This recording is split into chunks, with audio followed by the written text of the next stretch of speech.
La inflación en Argentina. Taller de formación marxista. Bueno, compañeras, compañeros, vamos a dar inicio ahora sí a este cuarto taller que organizamos de Compañía de la Caja. El primer taller fue sobre el desarrollo de fuerzas productivas, luego hicimos uno en torno al concepto de deuda externa y el acuerdo con el Fondo Monetario Internacional, un tercero referido a qué es la clase obrera y ahora este cuarto en torno a qué es la inflación y cómo se explica la inflación en la Argentina.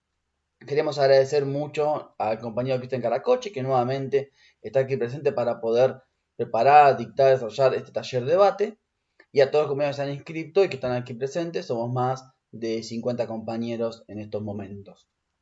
Eh, Informamos que, bueno, que una vez que esté terminado de editar y todo, el video se ha subido a todas las redes sociales que disponemos y ahí continuarán las discusiones. ¿Cómo funcionaremos? Bueno, Cristian desarrollará primero su exposición en torno al tema en cuestión, al tema de la inflación, y después de esto daremos lugar a las preguntas y los debates. Sugerimos que se hagan preguntas mediante el chat, cosas que se puedan después leer y ser respondidas de manera conjunta. Para la parte del debate, plantearemos intervenciones de no más de 4 minutos, puesto que alcanza para poder preguntar, repreguntar y hacer algún tipo de interacción respectiva.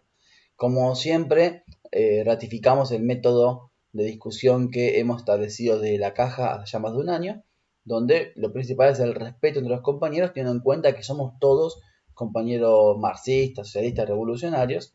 Entonces, tiene que primar, estamos todos de este lado de la lucha teórica, lucha de ideas, tiene que primar la buena voluntad, el compañerismo, el respeto entre los compañeros.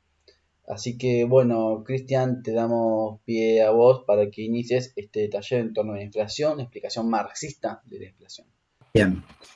Bueno, como les decía, siempre un gusto ser convocado para estos encuentros, estas charlas. Estamos charlando hace tiempo con los compañeros de la caja, haciendo distintas talleres, distintas charlas, debates, y bueno, siempre un poco buscando esto, ¿no? El debate fraterno entre compañeros que en última instancia buscamos lo mismo. Podemos tener diferencias en cómo, pero en última instancia buscamos lo mismo y por lo tanto buscar ese respeto en los debates. El encuentro de hoy es un poco sobre qué es la inflación y particularmente en la Argentina. Obviamente, ¿por qué en la Argentina? Porque tanto la caja, yo vivimos acá, y además que en Argentina particularmente la inflación es un problema, ¿no? En el resto de países de Latinoamérica, sacando Venezuela, quizás no tanto, aunque no es que la inflación es cero, pero no tanto. Pero bueno, en Argentina es un problema muy, muy importante para la clase trabajadora. La idea un poco del taller es hacer una breve explicación de qué es la inflación en términos técnicos. Ahí no hay mucho de discusión política. Después hacer un correlato entre las explicaciones más generales que se dan de la inflación, por decirlo de alguna manera, en los manuales de economía, y las ideas y los protagonistas que retoman esas ideas acá en Argentina.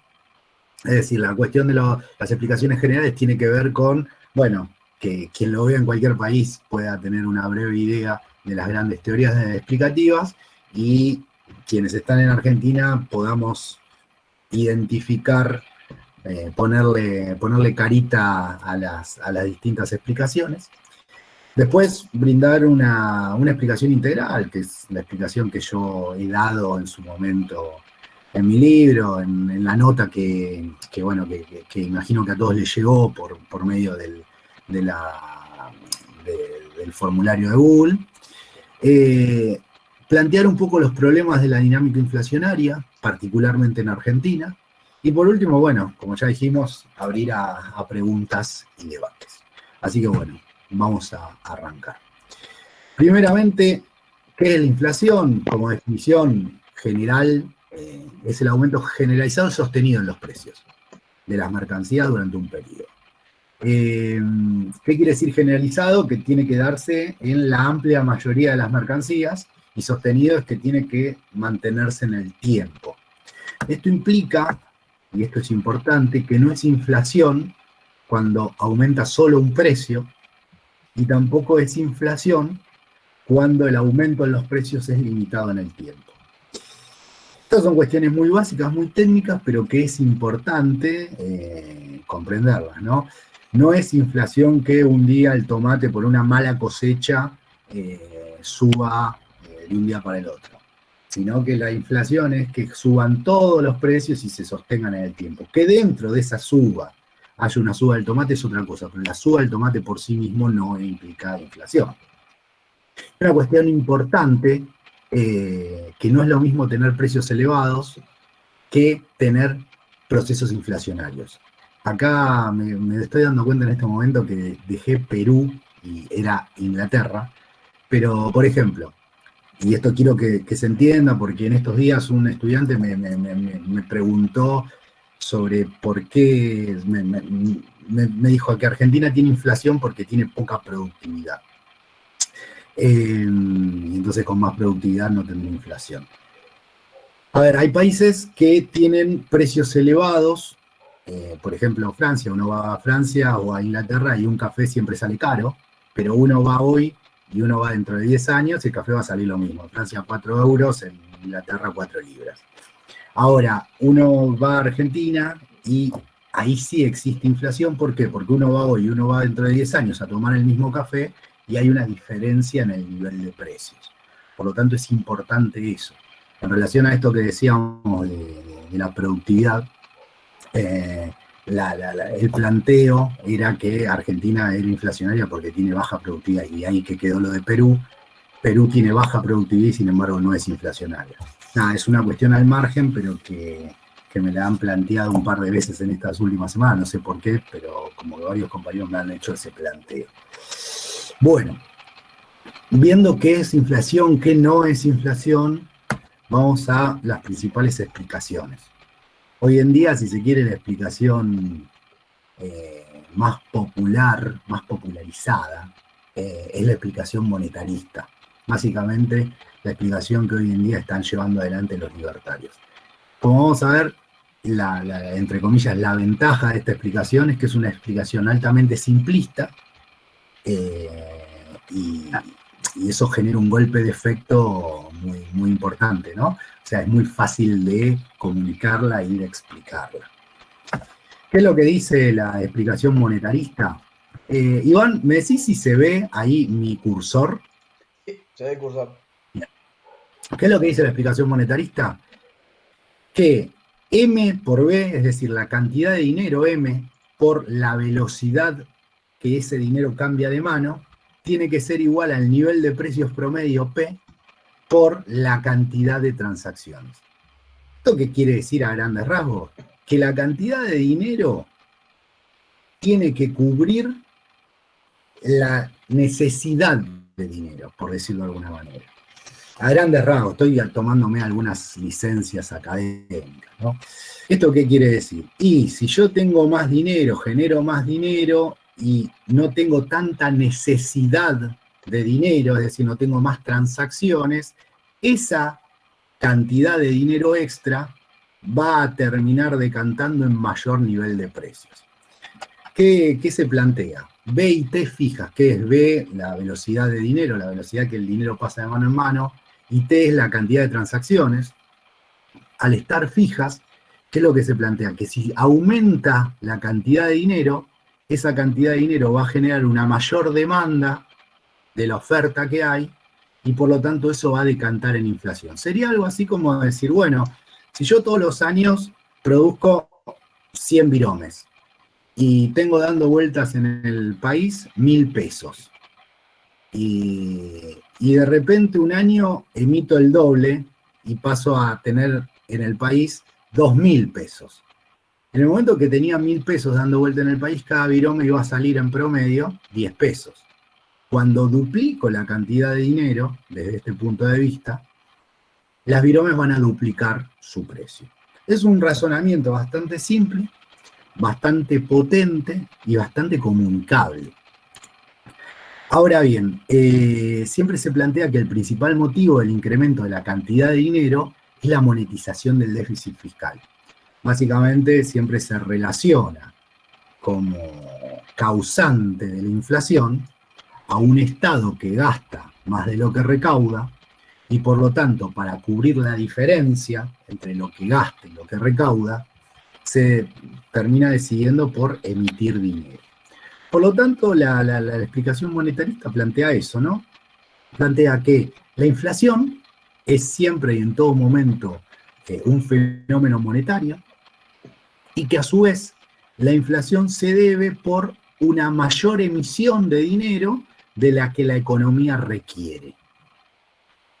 Y por lo tanto, esa mayor emisión de dinero, como no genera mayor cantidad de transacciones, es decir, no genera mayor producción en la economía, deriva en un mayor nivel de precios. Esto tiene cierto correlato en términos empíricos. Uno, ¿qué es lo que ve? Que a medida que aumenta, no a medida, sino que van, si se quiere, de la mano. Después vamos a discutir cuál es la causalidad, si la inflación siempre está determinada por la emisión o si la emisión a veces puede convalidar inflación. Pero bueno, hay cierto correlato que muestra que los dos indicadores, cantidad de dinero, base monetaria y nivel de precios, suelen ir de la mano. Es una evidencia empírica, nos guste o no. Después podemos discutir cuál es la causalidad, pero se ve, y si uno hace esto, esto es para Argentina, si uno hace esto en casi cualquier país, en casi cualquier país también encuentra esta relación bastante estrecha. ¿Cuáles son las principales críticas que tiene la explicación monetarista? Primero y principal, no siempre la velocidad del dinero y el número de transacciones son fijas. Muchas veces, sobre todo el número de transacciones, puede crecer, y entonces si crece la cantidad de transacciones, es decir, crece el producto, se puede emitir más que eso no sea inflacionario. Ese es el primer punto, un punto bastante importante que, bueno, después algunos monetaristas lo toman. Segunda cuestión, no siempre el incremento de dinero se deriva en mayor demanda.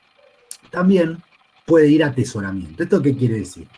Que algún gobierno con una moneda fuerte, como por ejemplo Estados Unidos, puede emitir dinero y que los estadounidenses, en lugar de ir a gastarlo al mercado y que eso genere una mayor demanda que la oferta y eso derive en inflación, ese dinero lo guarden.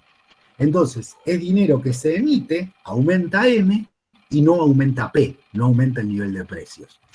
Esto puede pasar solamente en países donde, si se quiere, hay una cierta estabilidad monetaria y la gente tiende a ahorrar en esa moneda.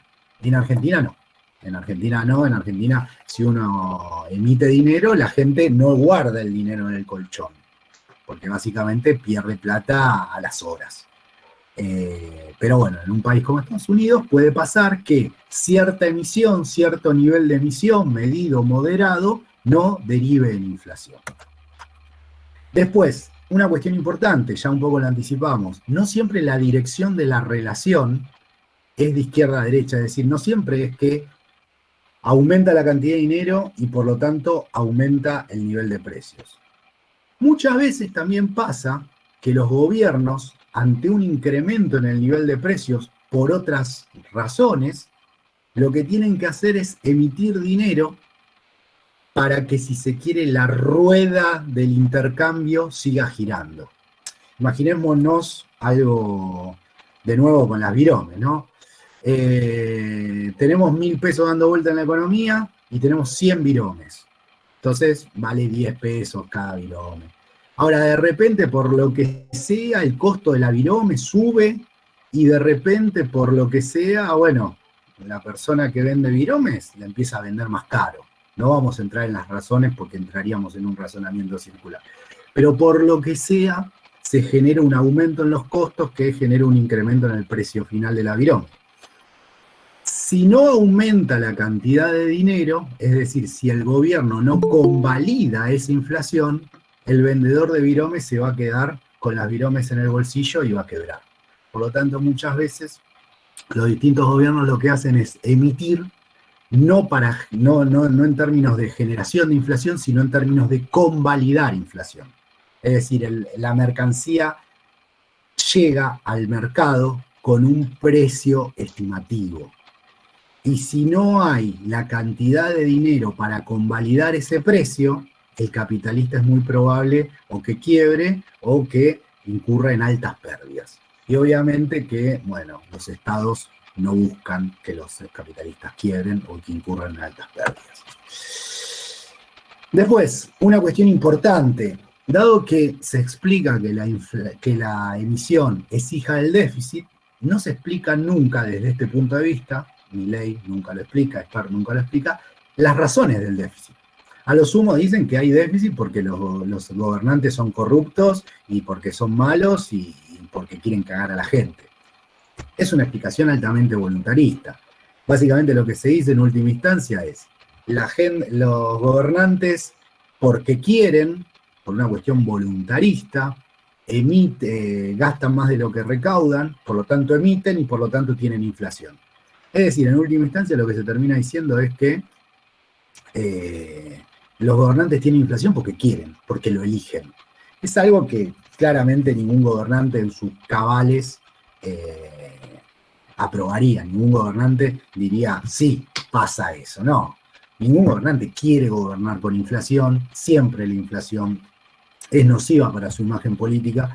Por lo tanto, tomar esto como explicación simplemente es un problema. Después vamos a ver que, si bien esta teoría tiene ciertos elementos interesantes, bueno, tomarlo como lo están tomando los liberales es un problema. Porque supone que, bueno, que se explica meramente por la voluntad del gobernante. Y a su vez, la solución que plantea el liberalismo es simplemente gastar menos y emitir menos. También una solución altamente voluntarista, ¿no? Una solución que no tiene en cuenta las resistencias sociales, esos recortes, una explicación que no tiene en cuenta la historia, por ejemplo, lo que pasó con Ricardo López Murphy cuando quiso hacer esto, y demás, etcétera. Por lo tanto, bueno, es una solución que también es altamente voluntarista. No obstante, la simpleza que tiene esta explicación y la facilidad que se da supuestamente a la solución son elementos que llaman mucho la atención y que obviamente que popularizan esta explicación para hoy en día ser, si se quiere, la explicación más popularizada en los medios de Argentina al menos. No obstante, cabe aclarar que no se puede emitir todo lo que uno quiera porque a largo plazo siempre hay inflación. Si uno emite y emite y emite, a largo plazo siempre hay inflación. Eso es un punto que es cierto y no se puede negar eso. ¿Cuál es alguna cita sobre esto? Milei dice, el principal problema en la Argentina es que la solución está en manos del problema. Es decir, la solución está en manos del problema que es el Estado, ¿no? Este gobierno nos afanó 11 puntos del PBI. Fíjense que está hablando de nos afanó, como una cuestión de voluntad, 11 puntos del PBI en emitir dinero para financiar déficit, que después se transforma en inflación y castiga más fuerte a los más vulnerables. Los principales beneficiarios de la inflación son los políticos, o sea, los políticos son beneficiarios de la inflación, una locura. Por eso no quieren ir contra el Banco Central. Esto que uno cuando lo analiza fríamente dice es una locura. Bueno, esto es la explicación, si se quiere, más aceptada entre la población argentina. Es un problema, ¿no? La explicación keynesiana un poco retoma los elementos de la teoría monetarista, los errores de la teoría monetarista, y explica por qué esta teoría no opera en situaciones particulares. Es decir, no es una teoría opuesta, sino que es una continuadora del monetarismo. Tiene algunos contrapuntos, pero toma, si se quiere, grandes elementos del monetarismo, pero le plantea algunos problemas. ¿Cuáles son los principales problemas? Un poco ya los nombramos. La velocidad y las transacciones no son fijos, y por lo tanto, esa oferta no está siempre fija. ¿Qué quiere decir que no está siempre fija? Y que puede ser que en un país se puedan producir más. Keynes, siempre hay que entender que Keynes escribe en un contexto de crisis, por lo tanto había una oferta ociosa y por lo tanto podía crecer esa oferta. Y si crecía esa oferta, crecía la T, las transacciones, se podía emitir que podía no haber inflación. Segunda cuestión, un poco derivado de lo anterior. Solo hay inflación cuando la demanda agregada supera la oferta. Es decir, si hay oferta y falta demanda y se emite, no es necesario que haya inflación. Solamente hay inflación y solamente opera la posición monetarista cuando hay pleno empleo, cuando todos los trabajadores están ocupados, cuando todas las máquinas están funcionando a tope y ahí se emite más dinero. Ahora, si hay trabajadores desocupados, si hay máquinas que no están funcionando, que no están operando, y el Estado emite para generar demanda agregada, desde la visión keynesiana no necesariamente hay inflación. No necesariamente va a haber inflación. Y un poco relacionado con eso, no siempre la emisión es inflacionaria. Si hay capacidad productiva ociosa, la emisión puede generar demanda agregada sin inflación. Un poco lo que decíamos recién. ¿Cuáles son las principales críticas a todo esto? El principal problema que tiene esta teoría es la deformación que hacen los actuales keynesianos. Básicamente en Argentina, el kirchnerismo.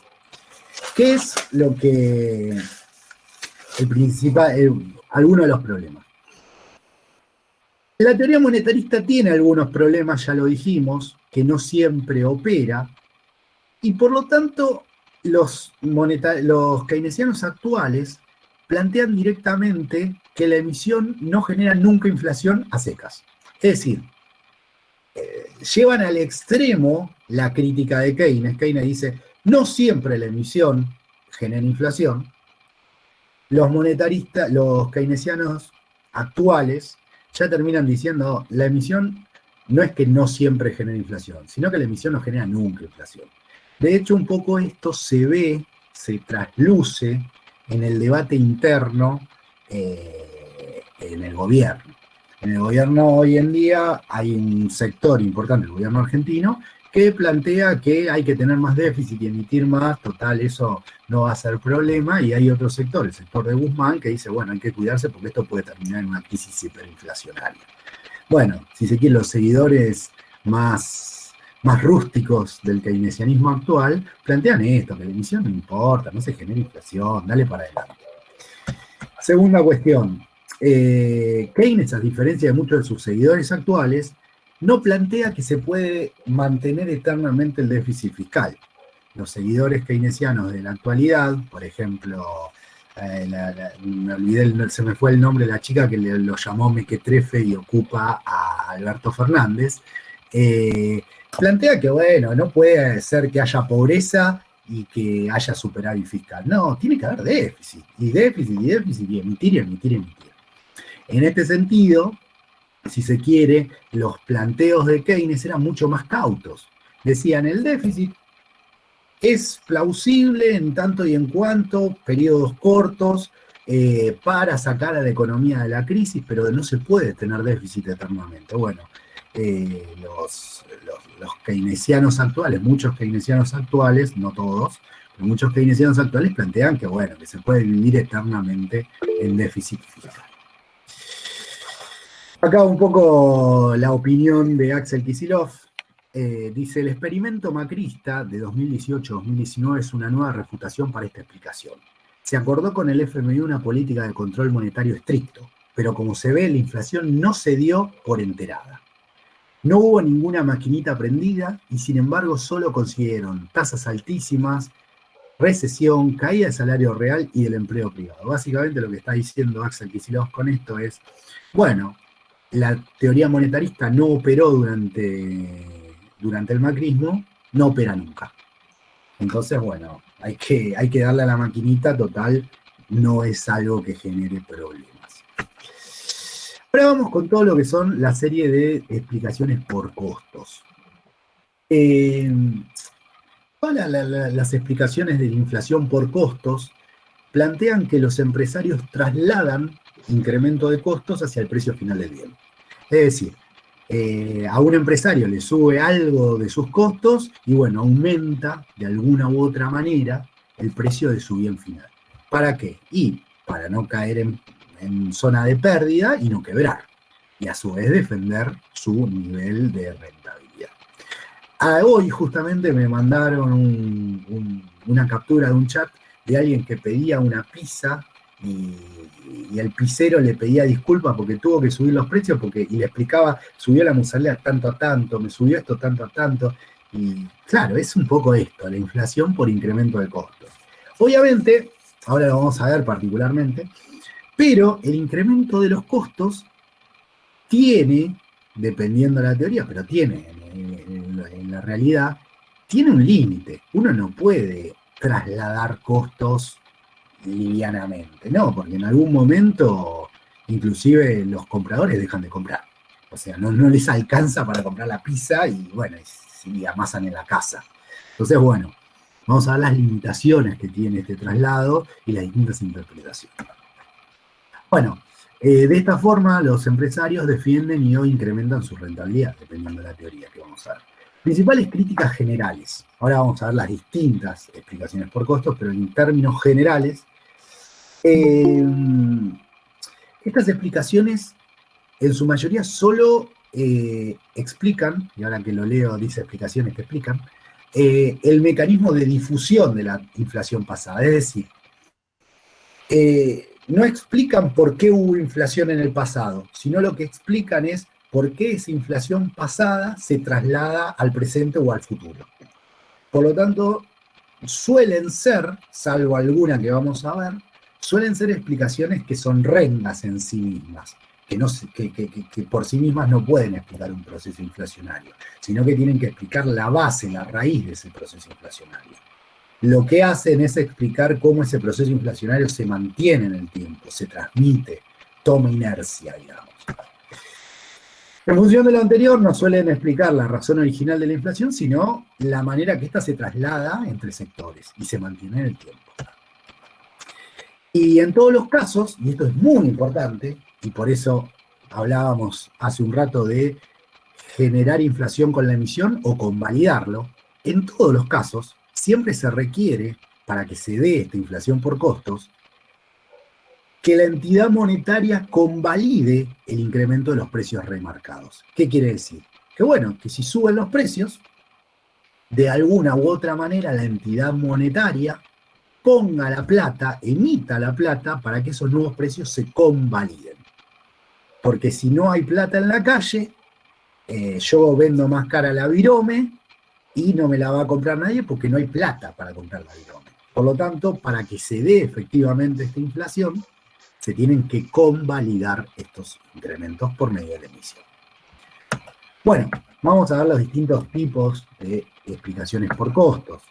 Está la explicación cambiaria, incremento de precios internacionales de los insumos, aumentos salariales o puja distributiva y incremento de precios domésticos o formadores de precios. Vamos a entrar en cada una y también haciendo el correlato datos y correlato local en Argentina.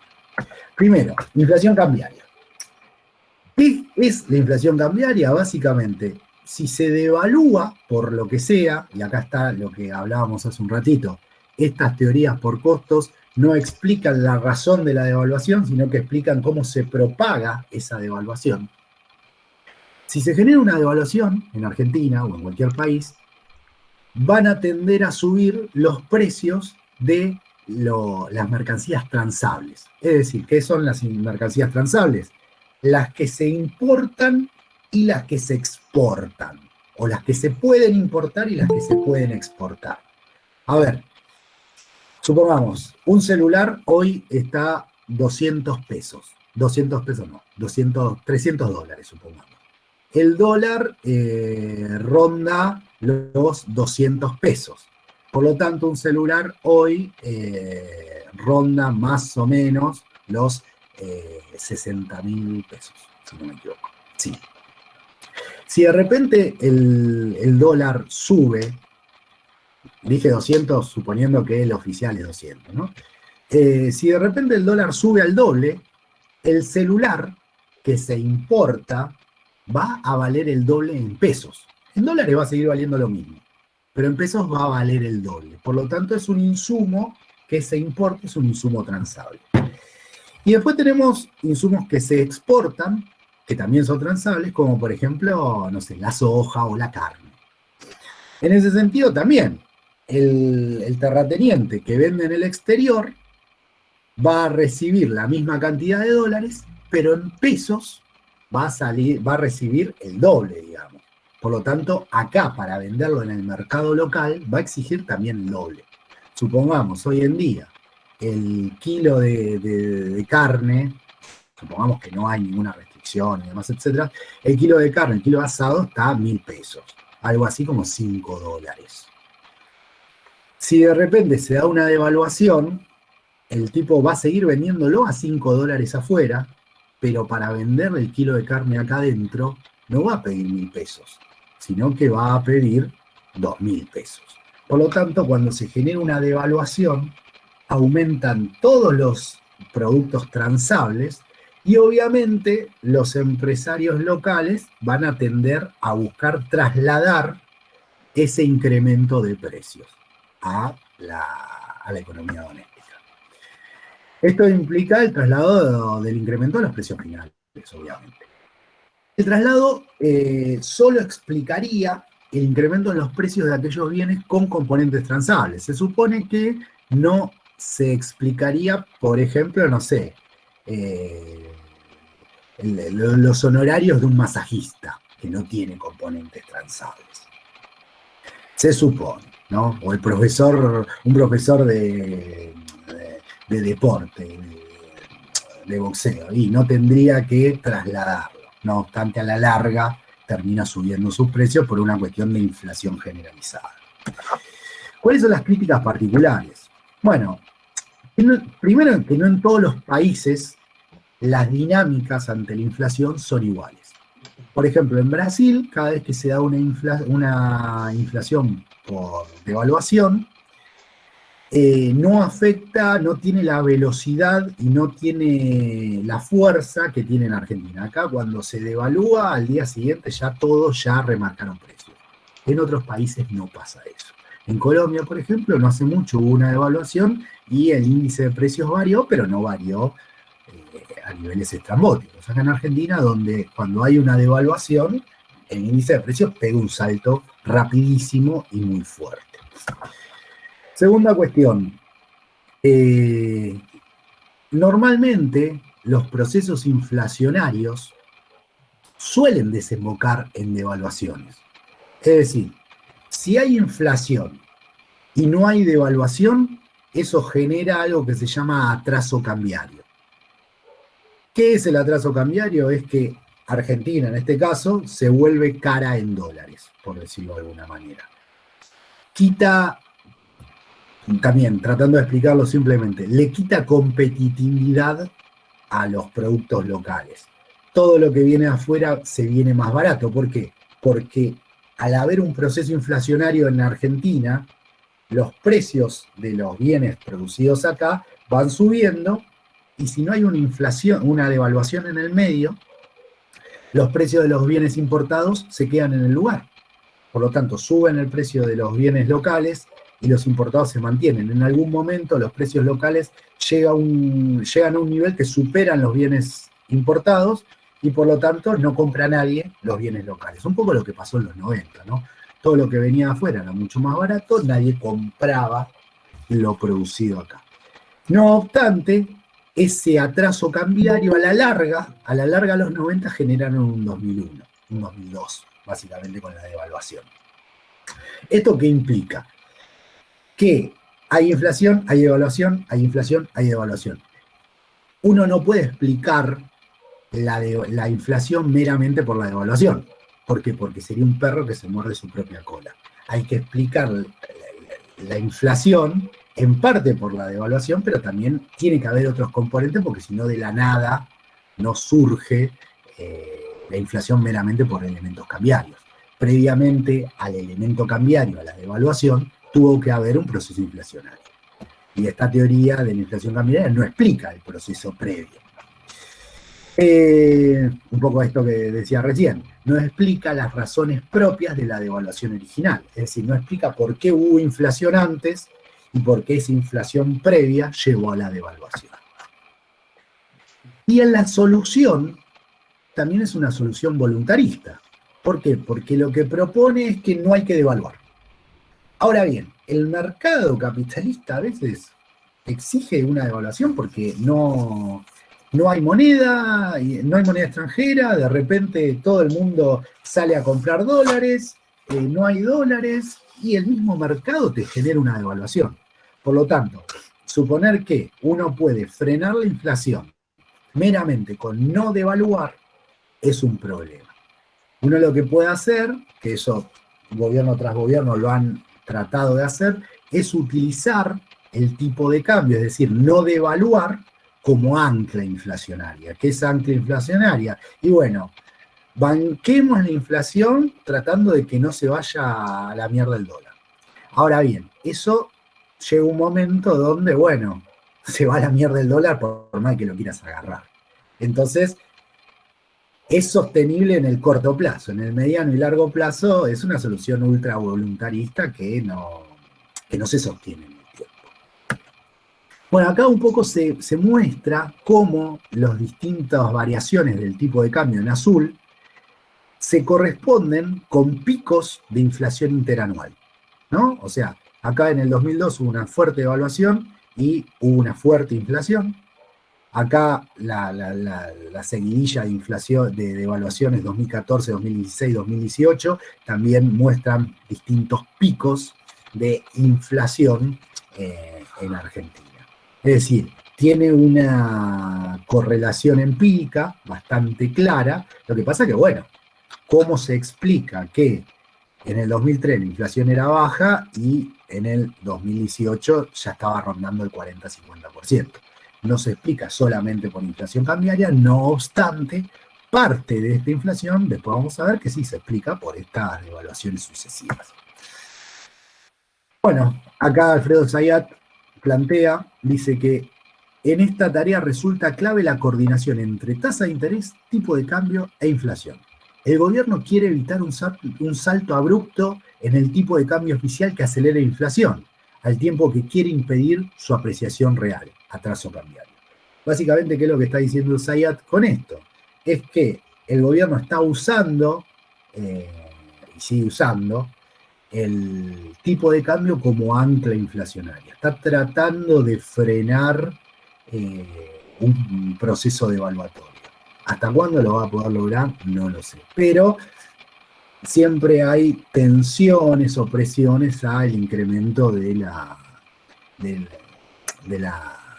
cotización del dólar.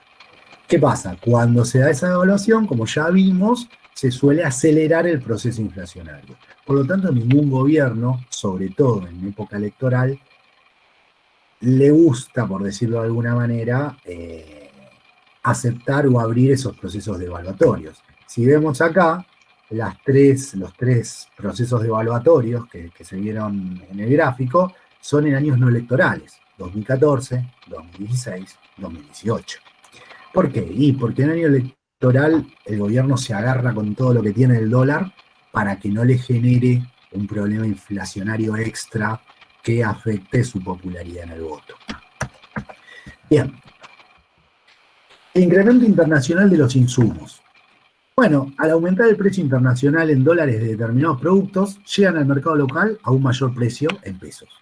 Si sube el precio del petróleo, si sube el precio del trigo, si sube el precio de lo que sea, acá va a haber que pagarlo más, tanto en dólares como en pesos.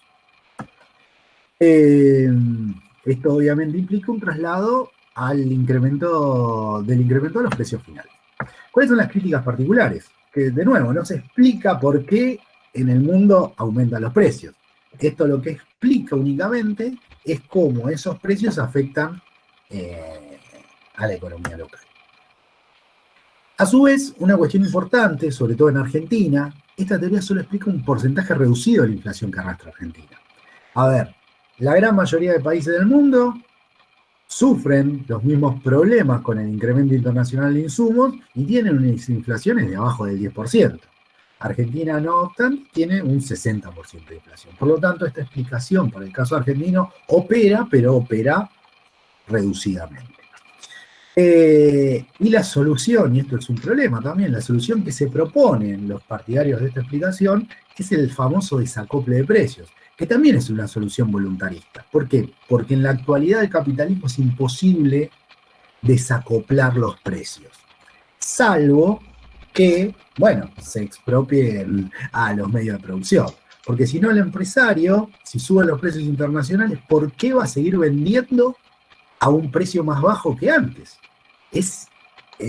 No tiene razón de ser eso. No obstante, bueno, hay gente que habla de que se tiene que dar un desacople de precios. ¿Se pueden dar ciertos desacople de precios si se quiere, en el límite, en el margen? Sí, y se le puede cobrar un poco más de retenciones. Por ahí se puede limitar la exportación de la carne para que haya más producto en el mercado interno. No obstante, esto es una solución de muy corto plazo. El caso de la carne un poco representa esto, que ¿qué es lo que pasa? Y sí, se le ponen limitaciones, se limita la exportación y demás, etcétera. ¿Y qué es lo que hicieron los vendedores de carne? Empezaron a liquidar vientres. ¿Qué es la liquidación de vientre? Básicamente, el proceso de la carne tiene vientres que son, si se quiere, las vacas que tienen terneros, y que los terneros son los que van al matadero. No obstante, como se le venía reduciendo la rentabilidad, no estoy diciendo que estos terratenientes y los frigoríficos eran pobretones, lo que estoy diciendo es que se le venía reduciendo la rentabilidad y entre una rentabilidad más baja y una rentabilidad más alta, eligen una rentabilidad más alta. Lo que empezaron a hacer es liquidar los vientres porque total empezaron a dejar de producir carne.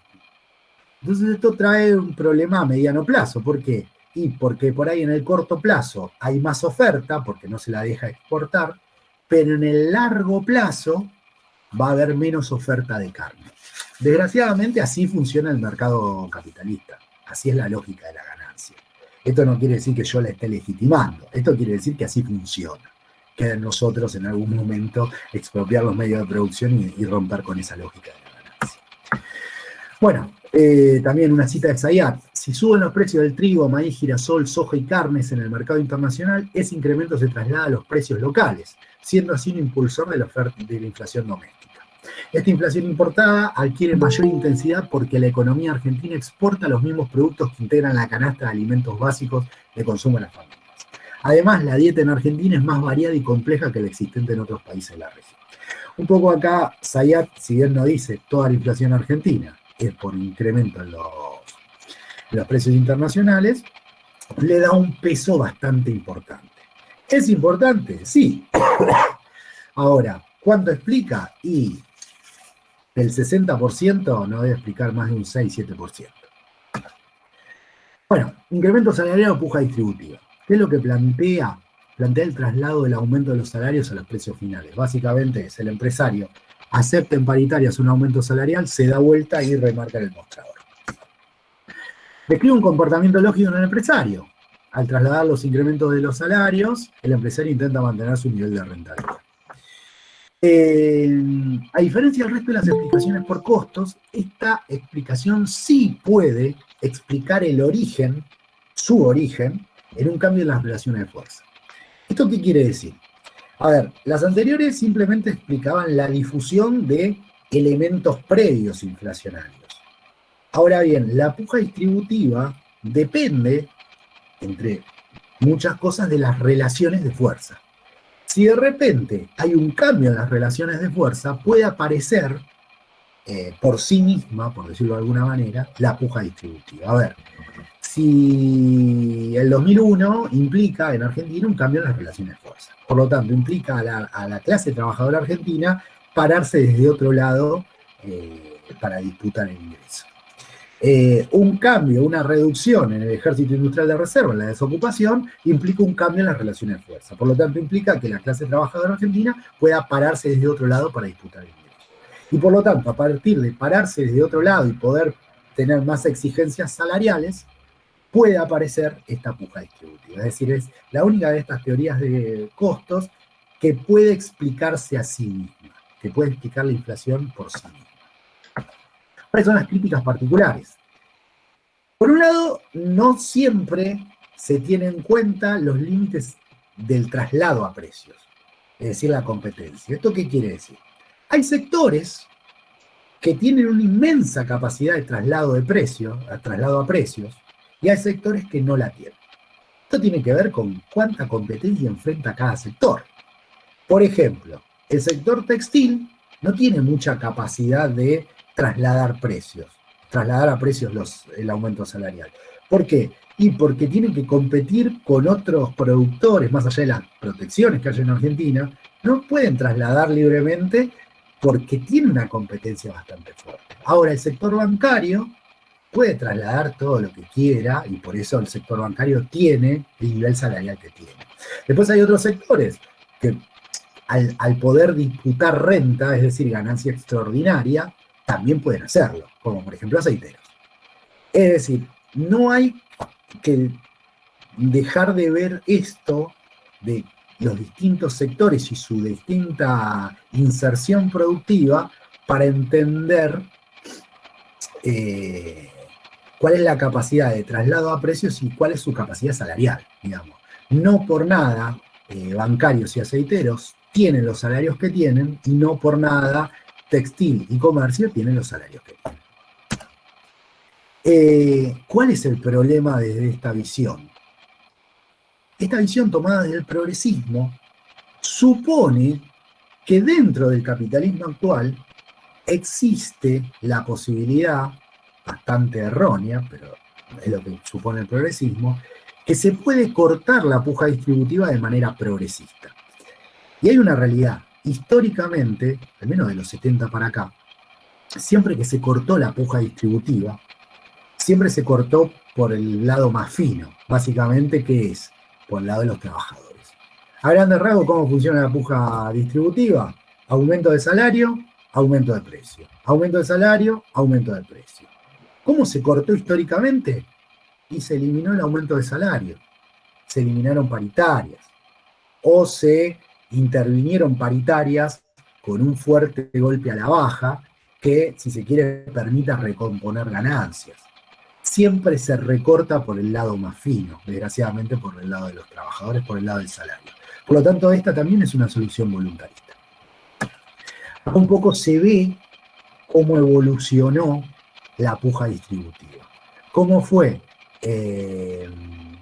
la inflación, en azul, y cómo fue la variación de los salarios industriales. Es decir, ¿qué es lo que se ve? Que prácticamente hasta el 2013, los salarios industriales, después de la caída durísima del 2002, después de la caída durísima con una inflación del 40% y un aumento salarial del 3%, después de esa caída durísima, poco a poco fueron ganándole a la inflación. ¿Hasta dónde? Y más o menos hasta 2012, 2013. Después ahí hubo los años de las devaluaciones, esos años los salarios estuvieron por debajo, los años electorales los salarios estuvieron por encima. Una cita sobre esta explicación de Carlos Heller: mi postura es que los acuerdos de caballeros no alcanzan por sí solos para resolver el problema de fondo, que es la puja. El Estado debe estar detrás del cumplimiento regular y hacer uso de las herramientas que tiene a disposición, o creándolas si hiciera falta, para identificar y evitar sumas injustificadas y aplicar punitivos. Básicamente, ¿qué está diciendo Heller? Que el Estado puede cortar progresivamente esta puja distributiva. Algo que no pasó y algo que, al menos en estas relaciones de fuerza, donde la burguesía avanza y la clase trabajadora, como puede, se defiende, no va a pasar. Ahora, por último, incremento, tengo esta y la de formador de precios. Incremento de precios domésticos. ¿Qué dice esto? Que de alguna razón, por alguna razón, sube el precio de los precios domésticos y los empresarios toman esos costos y los trasladan. Un poco relacionada, muy parecida a la de los precios internacionales, pero supongamos que los precios son domésticos. Entonces, obviamente describe el comportamiento lógico del empresariado. Al trasladar el incremento de precios, el empresariado intenta mantener su nivel de rentabilidad. ¿Cuáles son las críticas particulares? Muy similares también a las de precios internacionales, que explica su dinámica de transmisión, pero no su origen inflacionario, y no siempre tiene en cuenta los límites de este traslado. Esto suele pasar un poco lo que les comentaba hace un rato sobre la pizzería. Y bueno, me subió la mozzarella, me subió esto, me subió el otro, tengo que subir el precio final. Tiene algo que ver, tiene una fuerte presencia empírica, donde se ve que el IPC de alimentos, en azul, más o menos acompaña el IPC de materias primas, de trigo y soja. Más o menos van de la mano. En algunos momentos un poquito más por arriba, en otros momentos un poquito más por abajo, pero tienen una coordinación en lo que son los incrementos. Por último, y esto hay que prestarle mucha atención, sobre todo de la izquierda, porque desgraciadamente es la teoría más difundida en el progresismo y en la izquierda, y es la teoría más disparatada en el progresismo y en la izquierda y en toda la economía. La teoría de los formadores de precios. La teoría de los formadores de precios, como digo, es la más difundida en el progresismo y en amplios sectores de la izquierda, y parte de señalar que los mercados se encuentran concentrados en la oferta, es decir, hay pocos oferentes. Y esto le da a los empresarios la capacidad de manejar los precios a su antojo. Este es el principal supuesto. Esta teoría de los formadores de precios cabe historizarlo un poco. Los primeros que si se quiere, hasta donde yo tengo registro, la empezaron a popularizar son los investigadores de Flaxo, del área de economía y tecnología de Flaxo. Particularmente Martín Shor y Palo Manzanelli. Estos investigadores planteaban que, bueno, las ramas más concentradas tenían la capacidad de aumentar los precios más y, bueno, crecían los precios mucho más que el resto de la economía. No obstante, en su momento hubo un debate que los invito a buscarlo, está en el blog de Rolando Astarita. Rolando Astarita las empezó a criticar y después le mandaron los datos y Rolando Astarita le demostró con sus mismos datos que esta teoría era un disparate. A partir de ahí, el sector de Flaxo un poco como que se desdijo de esto, o lo tomó como, bueno, sí, existe la inflación de formadores de precios, pero es secundario. No obstante, después de tirada la piedra, esa piedra se empezó a transformar en una bola de nieve que le empezaron a tomar todos los sectores kirchneristas y muchos sectores de izquierda. Es decir, los creadores de esta teoría se desentendieron, pero la bola empezó a girar y hoy en día es, si se quiere, la teoría explicativa más importante de la izquierda y en gran parte del pueblo progresista. De la cual sus mismos creadores, un poco, si bien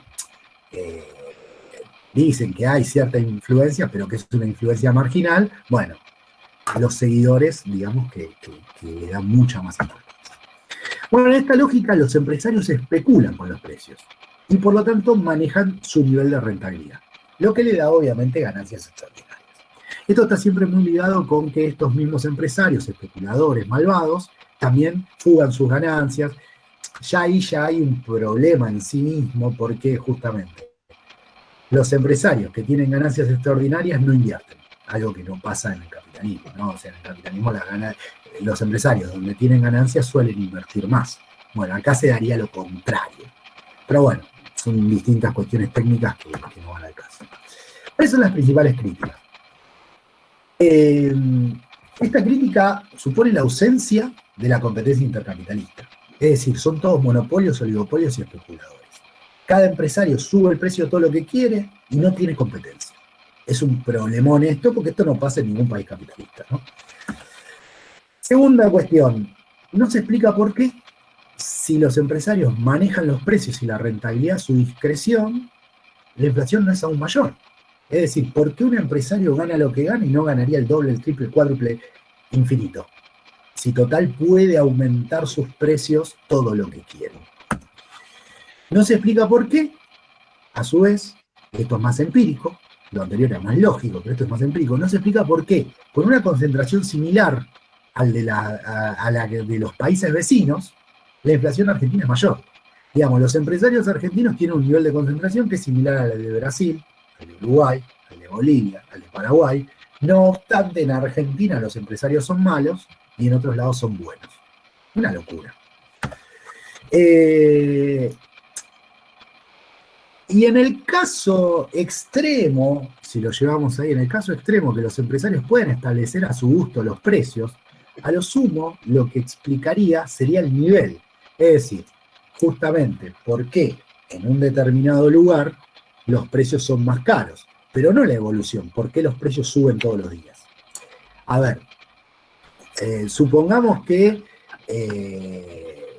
en un sector particular, bueno, no tienen competencia y entonces generan precios artificialmente altos.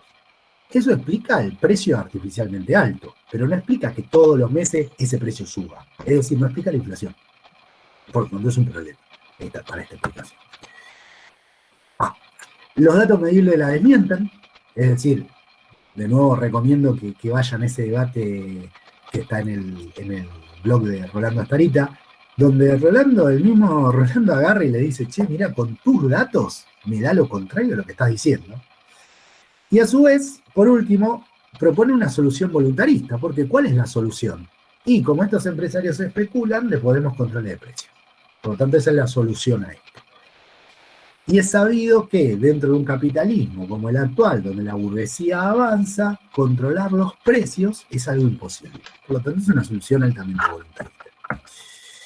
Cita a Fernández. Más allá de que los precios internacionales de los alimentos hayan aumentado, hay en Argentina un aumento desmedido producto de la voracidad de los formadores de precios. Y hay que explicarles que no es tiempo de ser voraces, sino de ser solidarios, de pensar en los que menos tienen y más les cuesta ganar un peso. Esto es excesivamente voluntarista, pero esperemos que vienen cosas más voluntaristas todavía. Miriam Bregman. La inflación no es un fenómeno natural. Detrás de cada precio remarcado hay un grupo de empresarios con el lápiz en la mano. El gobierno hace declaraciones, pero hasta autoriza las remarcaciones, como ocurrió varias veces en las últimas semanas con los aumentos de los combustibles. Y el sumum del voluntarismo dice Juan Carlos Giordano, izquierda socialista. Los precios no bajan o suben porque se consuma más o menos, sino que dependen de la voluntad. Esto no es un meme, es lo que escribió en su nota, sino que dependen de la voluntad de los monopolios formadores de precios. ¿Por qué? Porque a los precios los fijan en forma monopólica un puñado de empresarios y multinacionales. Cualquier análisis por sector muestra que una, dos o a lo sumo tres grandes firmas concentran la inmensa mayoría de los productos que ofrecen. O sea, esto lo escribió, está en el portal de Izquierda Socialista. Ustedes googlean y sale esto. No es que lo inventé yo. Más voluntaristas no se consiguen. Ahora bien, por último vamos a un intento de explicar integralmente la inflación argentina en el pasado reciente. Ya habiendo visto los distintos procesos, las distintas explicaciones, ¿cómo se explica la inflación argentina actual y del pasado reciente? Como primera cuestión, ¿qué es lo que se ve? La década del 90 la inflación estuvo planchada y a partir de la devaluación se genera un proceso que más allá de su variabilidad tiene una clara tendencia alcista, digamos. Cada vez los pisos son más altos y los picos también son más altos. Ahora, ¿a qué se debe? ¿Cuáles son las razones de fondo de esto? Bueno, entre el 98 y el 2001, en el 98 hay una devaluación en Brasil. Por lo tanto, Argentina pierde competitividad, las empresas pierden rentabilidad y aumentan los desequilibrios económicos. Desequilibrios fiscales, desequilibrios externos. En este marco, yo siempre remarco lo que Adolfo Billy llama la anomalía argentina. ¿Qué es la anomalía argentina? A grandes rasgos es una clase trabajadora que en relación a otros países de la región está mucho más organizada y movilizada. Y a partir de 98, en realidad 96, pero ya van tomando forma los distintos movimientos piqueteros, se va generando, se va retomando, si se quiere, la conflictividad social que durante un breve periodo de los 90, no vamos a decir que estuvo dormida, pero estuvo bastante aplacada por el gobierno menemista. A partir de 97, 98, 99, esta conflictividad basada en esta anomalía argentina empieza a tomar forma.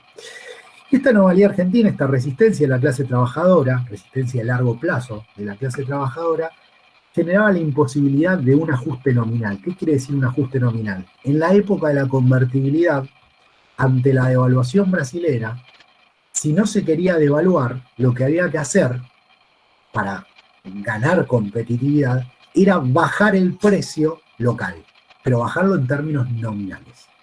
Y claro, para bajar el término en precios nominales locales, lo que se necesitaba era bajar los salarios nominales. Esto un poco avanzó el gobierno de la Alianza, pero se encontró con un límite bastante estricto. La clase trabajadora decía no. Primero hubo un recorte en jubilaciones, después quisieron hacer un recorte en educación y demás, etc. Entonces se quería avanzar en este ajuste nominal, pero este ajuste nominal se chocaba con esta anomalía argentina. Por lo tanto, ¿cuál fue la salida que encontró el capitalismo argentino? La devaluación. Y la devaluación implicó un nuevo esquema monetario. Y yo acá quiero hacer un punto en el esquema monetario, ¿no? A ver, el esquema monetario implica que uno puede emitir o no puede emitir. En la convertibilidad, el país no tenía la capacidad de emitir todo lo que quería, porque, bueno, para emitir se necesitaban dólares. En una dolarización no se puede emitir porque uno no imprime dólares. Ahora, en el esquema actual, el país puede emitir pesos. ¿Por qué? Porque tiene un esquema monetario que lo permite. ¿Qué es lo que pasa? En la convertibilidad, al no poder emitir, al no tener un esquema monetario que permita emitir, cualquier ajuste se tenía que dar por el lado nominal, pero la clase trabajadora trababa a ese ajuste por el lado nominal. Por lo tanto, las mismas relaciones de fuerza establecieron que ese esquema monetario no daba más. No obstante, y acá se da una dialéctica entre el esquema monetario y las relaciones de fuerza, yendo para atrás, el mismo esquema monetario de la convertibilidad en su momento disciplinó a la misma clase trabajadora. ¿En qué sentido? Que justamente al no poder emitir, si se quiere, se sacaba de raíz la posibilidad de puja distributiva. ¿Por qué? Y porque no se podía emitir para convalidar esos aumentos que después se trasladaban. Por lo tanto, acá la cuestión de esquema monetario y relaciones de fuerza es muy importante. Con una clase trabajadora movilizada, el esquema monetario de la convertibilidad, o podría haber sido de la dolarización, ya no se sostiene. ¿Por qué? Porque no hay una clase trabajadora que acepte ese ajuste nominal. Por lo tanto, acá hay que prestar mucha atención, hoy en día, tanto que se habla de dolarización y de convertibilidad. ¿Por qué? Porque implementar ese viejo, pero nuevo esquema monetario de la dolarización o la convertibilidad, implicaría que la clase trabajadora se tiene que disciplinar a ese esquema monetario y por lo tanto no puede lograr aumentos salariales porque el empresariado no puede trasladarlos a precios. Y eso es algo que en las próximas elecciones se va a hablar mucho. Bueno, como les decía, anomalía argentina. Primer gran ingrediente de la inflación argentina, entre el 2002 y el 2015 hay un crecimiento de los precios de los commodities, de los precios internacionales. ¿Eso alienta a un leve crecimiento en los precios locales? Sí. ¿Genera una explicación de la totalidad? No. Hay que entender que la devaluación generó un incremento de la inflación momentáneo en el 2002 y ya el 2003 bajó abruptamente. Pero bajó abruptamente ya con un colchón de crecimiento de precios internacionales importante. A su vez, dado que en el 2001 cambian esas relaciones de fuerza, a partir de 2004-2005 se activa de una manera bastante fuerte lo que es la puja distributiva. Esto yo en mi libro lo explico bastante, donde hubo un debate muy fuerte dentro del gobierno entre Néstor Kirchner y Roberto Lavagna. Roberto Lavagna decía, bueno, hay que frenar esta puja distributiva porque estamos perdiendo, si se quiere, las ventajas de la gran devaluación y la ganancia de competitividad. Néstor Kirchner, necesitado de votos, de simpatía social, decía, no, pero sí, o sea, ¿cómo se frenaba esa puja distributiva? Frenando paritarias. Néstor Kirchner decía, no, pero yo no quiero frenar paritarias porque si freno paritarias, yo subí con un esquema prestado de Duhalde, después no me vota nadie. Por lo tanto, bueno, ya sabemos quién ganó esa pulseada, quién se fue del gobierno y quién se quedó.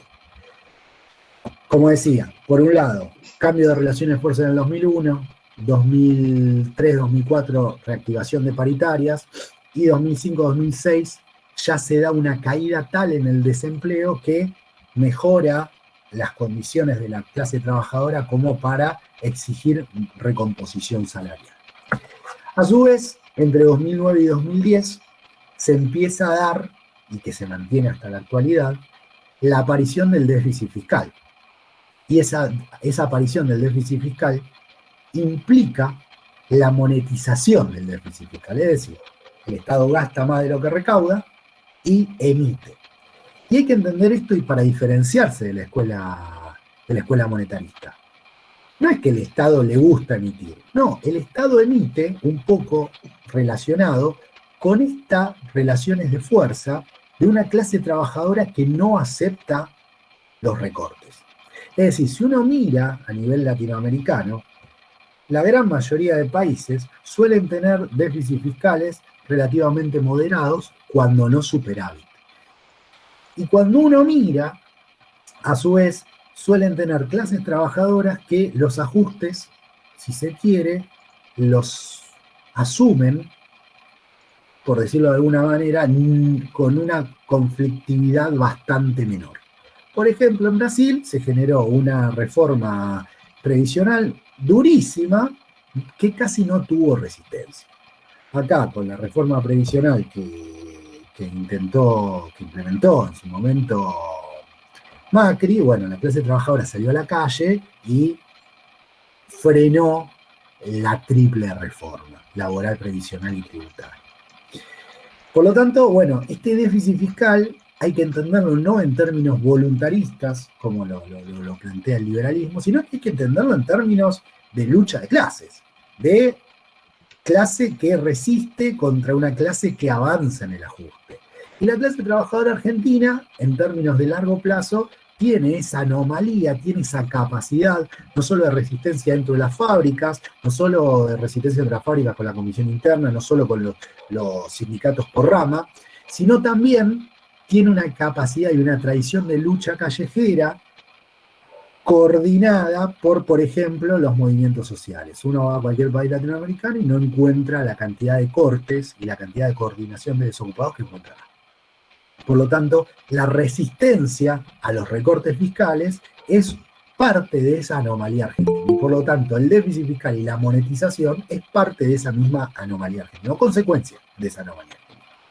Y por último, a partir de 2012, empieza a aparecer también como ingrediente el aumento del tipo de cambio, es decir, las devaluaciones lentas, primero entre 2012 y 2014, lentas, graduales, y en 2014, primera devaluación fuerte, 2016, segunda devaluación fuerte, 2018, tercera devaluación fuerte, y así se va mezclando devaluaciones graduales con picos devaluatorios.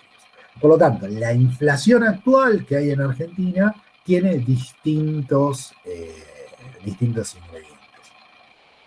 Como dije, puja distributiva, monetización de déficit fiscal y de inflación cambiaria.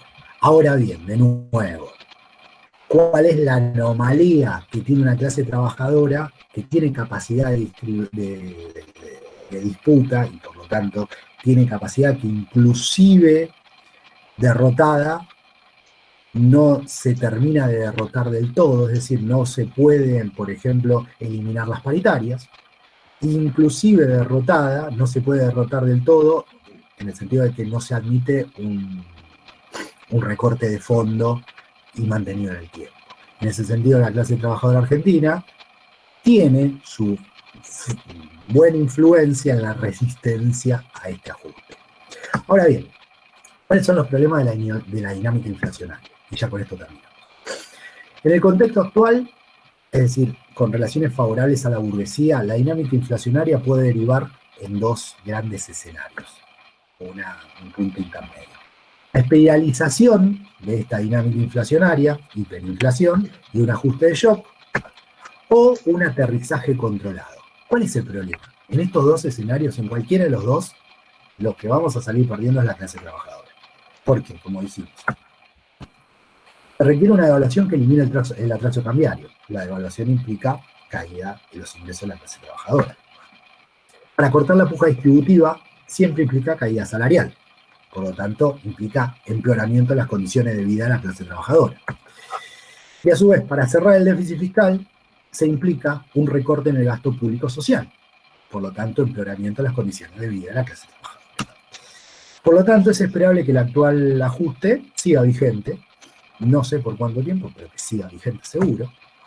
Y en este marco, y con esto termino, se hace necesaria una organización que no solo luche por reivindicaciones y por defender las condiciones de vida, sino que también que se propagandice la necesidad de superar el modo de producción capitalista. Porque en el modo de producción capitalista, al regir la lógica de la ganancia, siempre los que pagamos los platos rotos somos la clase trabajadora.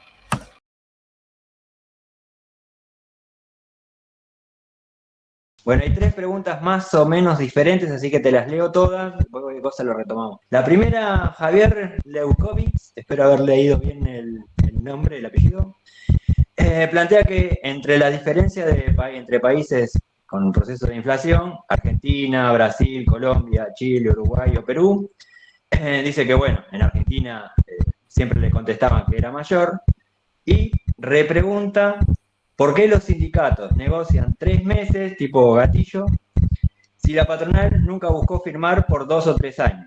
Y asume la respuesta de él que es a través del dinero fiduciario, o que la Argentina a través del BCRA no genera la confianza, o que el Estado no genera confianza en la emisión monetaria. Yo te pregunto, ¿viste que hablaste de Zayat? Sí. Que hace una terna, tasa de interés, devaluación y emisión. Sí. Bueno, esto de que aumentan las tasas de interés, ¿lo hacen para guardar guita en la calle y que no esté circulando para el mercado? Iván pregunta si puede ser que la teoría de los formadores de precios se desprende de la noción de imperialismo como los monopolios que controlan la economía, casi incluso violentando la ley del valor, al menos en territorio nacional. Bueno, contesto rápidamente y después voy a la de Javier. Sí, subir la tasa de interés lo que hace, en términos, si se quiere, monetaristas, es reducir la cantidad de dinero en la calle. Y por lo tanto, lo que hace es reducir, a su vez, la cantidad de dinero que va a comprar. En última instancia, reducir la demanda. Y al haber menor demanda, lo que se espera es que haya menor incentivo a la inflación. Esto, en términos de economistas, se lo denomina enfriar la economía. Básicamente es que la gente, en lugar de ir al kiosco o a la carnicería o a cualquier lado, deje la plata en el banco porque el banco le ofrece una buena tasa. Y entonces, si se quiere, lo que se hace es se enfría el mercado de carne, de golosinas y demás, etc. Aumentar la tasa de interés también influye y también se usa para lo que es enfriar el mercado cambiario. ¿Por qué? Porque mucha gente que por ahí a fin de mes le sobran 10 lucas, se va al dólar blue y se compra $50. Al subir la tasa de interés, entre comillas, se intenta también seducir a esa persona que se compra $50 a que deje la plata en el banco y que le rinda algún tipo de interés. Por lo tanto, sí, la tasa de interés es una herramienta que utilizan muchas veces para frenar la inflación. ¿Cuál es el problema de frenar la inflación por este método? Que uno saca dinero del presente, pero promete dinero a futuro. Y promete más dinero a futuro. ¿Se entiende? Por lo tanto, es como una bola de tiempo. El mejor de estos ejemplos es lo que se llamaban las LELIC o las LEVAC, que se generaban, lo que se hacía es, se tomaba dinero de las personas que tenían ahorristas en los bancos, que por medio de fondos de inversión compraban LELIC, y el banco le daba, no, creo que a los bancos simplemente. O sea, lo que hacía era, sacaba plata de la plaza, secaba la plaza por medio de un papelito, lo que pasa que a futuro prometía ese papelito que le iba a dar por ahí el doble de lo que le estaba sacando hoy. Y entonces se iba generando una bola de nieve que cada vez era más grande porque los intereses capitalizaban y se generó una bola de nieve gigante y bueno, a la larga esa bola de nieve se fue desactivando lentamente, pero no es una solución de fondo. Después, Iván había preguntado si la teoría de los formadores de precios tiene que ver con el imperialismo. A ver, ellos, los autores originales no lo plantean así, no obstante, yo creo que tiene una linealidad bastante importante con esta teoría del monopolio y demás. De hecho, cuando vemos los planteos de los formadores de precios desde el trotskismo, se ve que hablan de los monopolios, del puñado de monopolios y demás, etc. Creo que hay una línea bastante clara entre la teoría del imperialismo, porque además lo que es el área de Flaxo es, si se quiere, tiene como una línea hereditaria del peronismo de izquierda, por decirlo de alguna manera, que, bueno, tenía cierta cercanía con lo que es la FAP, con lo que es el peronismo de base, que tomaba mucho de la teoría del imperialismo. Y voy a leer la de Javier. Yo preguntaba cuál es la diferencia de Argentina con Brasil, Colombia, Chile, Uruguay, y me decían que acá hay acá hay una lucha de clases, entiendo, mayor que en otros países. Pero, ¿por qué si hoy los sindicatos negocian por 3 meses por inflación, por qué la patronal nunca buscó firmar por 2 o 3 años la paritaria? O sea, ahí se ve, por un lado, que el dinero es fiduciario y el problema de Argentina es que el BCRA no genera confianza y el Estado no genera confianza. A ver, hay una realidad. En Argentina, la capacidad que tiene la clase trabajadora es muy superior al del resto de países. Quizás Uruguay tiene mayor densidad, es el único país que tiene mayor densidad sindical, no obstante, el esquema de comisiones internas y el esquema de movimientos populares, movimientos sociales que tiene Argentina no lo tiene ningún otro país con su capacidad de movilización. Por lo tanto, la capacidad de disputa y de lucha que tiene la clase trabajadora argentina es, como dice Gili, es una anomalía a nivel regional. Cada vez es menos, esa anomalía se ve menos porque, bueno, con el tiempo y el desgaste, esa capacidad de lucha lentamente se va limando. Guste o no, es una realidad. Pero todavía sigue siendo una anomalía.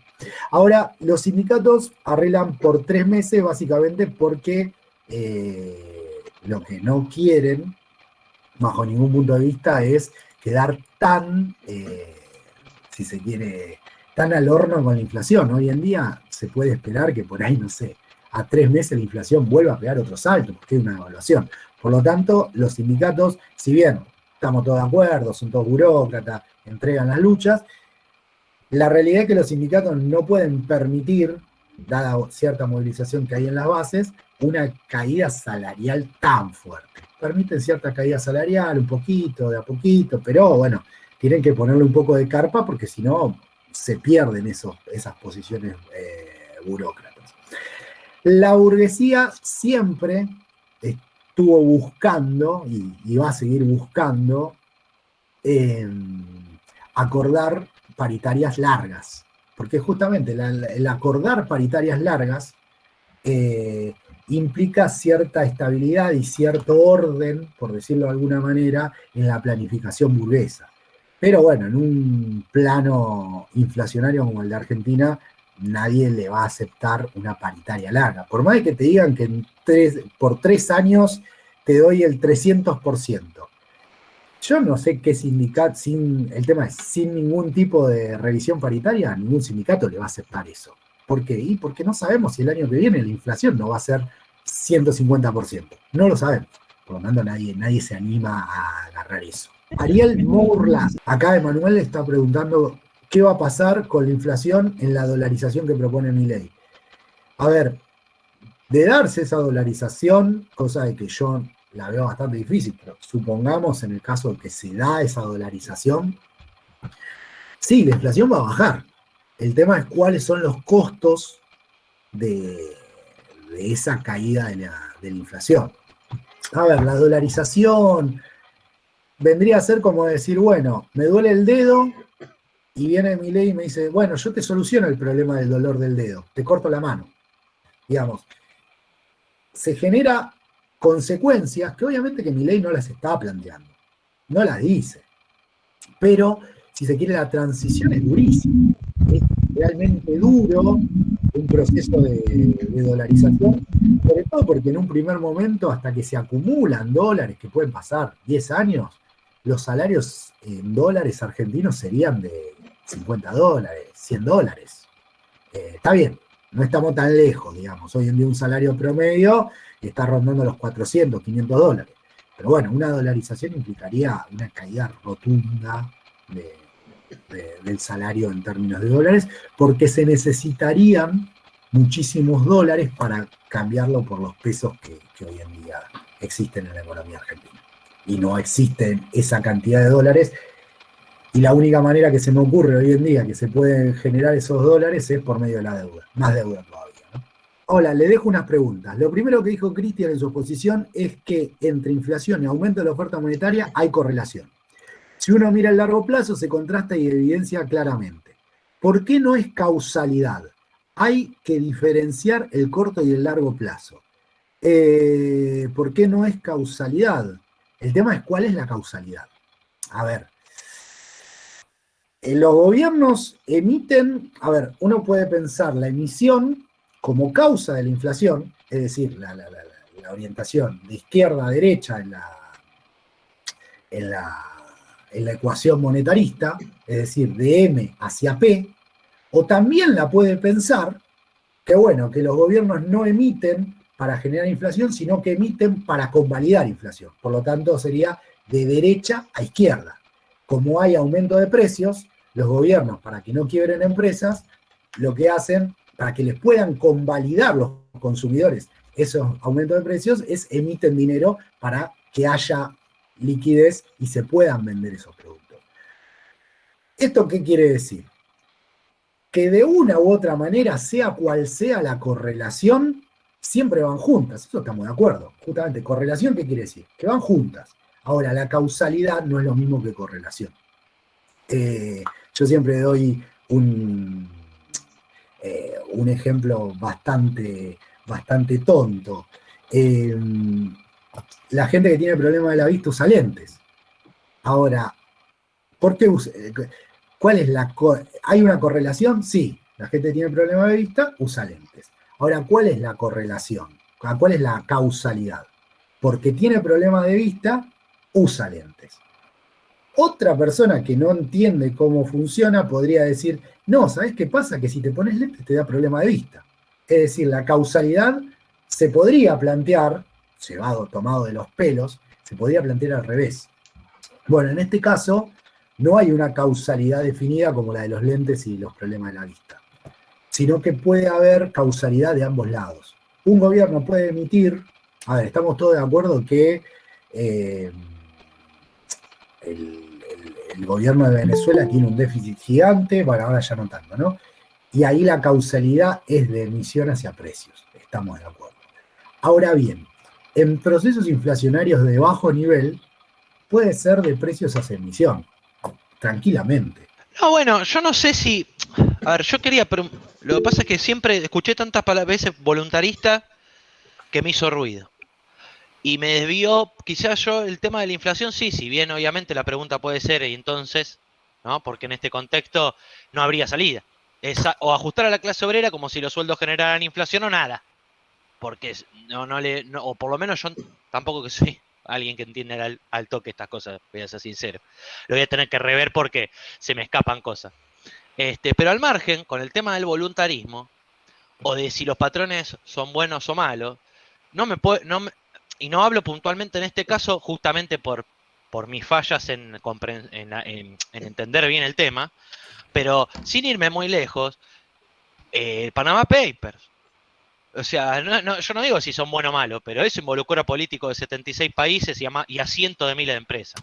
Entonces, si es por cómo son, bien pueden ser, no digo malos, pero claramente con manejos ilegales de las cosas.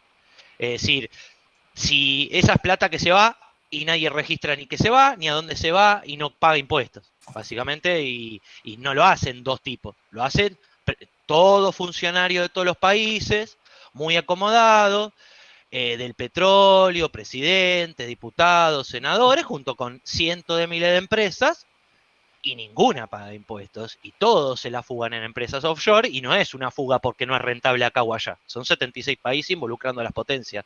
Entonces, si es por maldad o no maldad, o voluntad o no voluntad, también está la voluntad de parte de toda esta gente, y no son tres, de hacer cosas que no corresponden para obtener beneficios que no corresponden. Eso es una lógica en cuanto a la voluntad, que yo creo que hay voluntad a veces de no hacer bien las cosas por beneficios que no tienen nada que ver, al margen de que obviamente ningún presidente quiere gobernar con inflación. Pero justamente, ¿qué es concretamente lo que hace que Argentina puntualmente, en igualdad de condiciones con otros países de Latinoamérica, genere una característica de este tipo, digamos, que haga que acá los precios semana a semana suban constantemente, y la excusa sean los costos, porque claramente yo voy a cualquier panadería o carnicería o los chinos o el kiosco justamente, y te dicen subieron los cigarrillos, subió esto, subió aquello, subió lo otro por justamente o costos o ¿cómo se dice? O bueno, porque sube todo en general, digamos, porque ya no es puntualmente el impuesto que le aplican a algo, porque los impuestos también suben a la par de todo lo otro, porque no es que el Estado dice, bueno, no subo los impuestos, los sube a la par de la inflación, conteniendo que no se disparen con los salarios, me parece a mí, porque el salario siempre está un poquito atrás de todo, no llega a alcanzar a la inflación que va en general, digamos. Después también, ¿qué diferencia por ahí a la inflación de artículos básicos o canasta básica y el resto, digamos? Cuando, por ejemplo, el Estado saca, digamos, estos informes de inflación, en informes de Indeco, lo que sea, claro, ellos no meten solo artículos concretitos y ya está. Es como que hay veces que yo veo que meten artículos del consumo en general que no son de lo que consume la masa o la clase obrera. Me parece a mí para reducir el impacto. Es decir, si un artículo de lujo no infló, o sea, no genera una inflación a la par de la leche, entonces eso hace que se reduzca a la hora de yo emitir digamos, cuánto infló realmente el país, no lo reduce, digamos, en las cuentas, o no lo hacen adrede para decir, bueno, no infló tanto el país, no hubo una inflación tan grande. Claro, pero depende de qué. Yo lo que no sé es si la canasta básica se mide por un lado y todo el resto por el otro y se saca un balance general o no. Al principio hablas de este vínculo entre productividad e inflación y como que lo descartás, ¿sí? O sea, no fue así que lo planteaste, pero por ahí para que se pueda desarrollar un poquito más la idea, Cristian, con respecto a eso, ¿sí? Y esto está vinculado un poco con esta cuestión que vos planteás de cómo se observa, cómo se explica la inflación desde Flaxo, que esa corriente la inauguró Eduardo Basualdo, sobre todo con toda su teoría, ¿no? Y cuando empieza a explicar el kirchnerismo, la política económica del kirchnerismo, él la divide en una etapa rosa, que es la etapa donde justamente no empiezan los problemas reales para la clase obrera, que es la inflación, y que la inflación es producto de justamente este comportamiento de esta cúpula empresarial, ¿verdad? En la que ellos plantean de que tiene una determinada actitud, una determinada acción que es reticencia inversora, es decir, no invierten cuando se agota la capacidad productiva, entonces eso deriva en que la ganancia extraordinaria se da a partir de la inflación, y la otra cara de esa ganancia es la fuga de capitales, ¿sí? O sea, yo en su momento compré esa idea, por un lado, pero si yo la vinculo con la lucha de clases, no es la salida que tienen estos sectores con poder de decisión para poder defender en este caso, sus intereses económicos, ¿sí? Y esto no está vinculado con la productividad, es decir, una clase empresarial con baja productividad y con especulación a partir de la inflación, y bueno, y de cómo el Estado trata de socorrer o de contener a la clase obrera y a toda la población sobrante con emisión monetaria, ¿no? Y bueno, por último, dentro de los marcos del capitalismo, no hay una posible, no digo solución, pero sí como un cierto control para esta espiralada inflacionaria de estatizar y nacionalizar determinados sectores estratégicos de la economía, como por ejemplo el caso Vicentín, que fue un debate que se dio en el seno de toda la izquierda, y que algunas posiciones eran similares y había otras que no. Nada, hacía grandes rasgos esas ideas. Mi pregunta, más que nada, iba orientada con esta definición de Cristian, a ver si lo entendí bien yo, ¿no? De que la inflación argentina actual es como un proceso que inició porque se deriva de la imposibilidad en la época de la convertibilidad de que se provoque un ajuste nominal. Y bueno, Cristian habló no me acuerdo el término, de particularidad argentina, como que la explicación sería que la Argentina tiene de diferente a otros países de la región una capacidad en los trabajadores de organizarse y resistir los ajustes que no habría en otros lados. Por eso esto provocó que en Argentina, en la época de la convertibilidad, no se haya podido aplicar este ajuste nominal, y que la solución en la práctica, o sea, en la praxis, fue la inflación. Es decir, como no se pudieron reducir los salarios en la época que estábamos dolarizados, bueno, empezó a haber inflación. Y ese es el proceso que se abrió y que dura hasta la actualidad, 20 años después. Entonces mi pregunta es si es correcto esto, de que el actual proceso inflacionario es específicamente producto de la imposibilidad durante la convertibilidad de haber aplicado un ajuste sobre la clase trabajadora. ¿Qué salida habría el día de hoy? Es decir, ¿cuál sería el horizonte para...? Siempre entendiendo que queremos que la inflación baje. Habría que explicar igual también, si puede, Cristian, por qué debería bajar la inflación o cuál sería el problema de vivir con inflación si tuviéramos la capacidad de organizarnos los trabajadores para esta típica premisa de la izquierda de que los salarios aumenten por encima de la inflación. O sea, supongamos que tenemos la capacidad de los trabajadores de todo el tiempo, todos los meses, tener un aumento salarial que esté por encima de la inflación. ¿Cuál sería el problema de que haya inflación, no? Pero bueno, entendiendo que se supone que se quiere bajar la inflación, ¿cómo se lograría? Si hace 20 años atrás que no se puede lograr porque hay un ajuste que no se puede aplicar, dada esta particularidad de la clase trabajadora argentina. Y eso como que se va a la otra pregunta. En el caso de que Milei lo logre, primero habría que estudiar cómo lograría Milei dolarizar de nuevo al país. Pero hagamos el ejemplo de que Milei es presidente y intenta el proceso de dolarizar la economía y lo logra.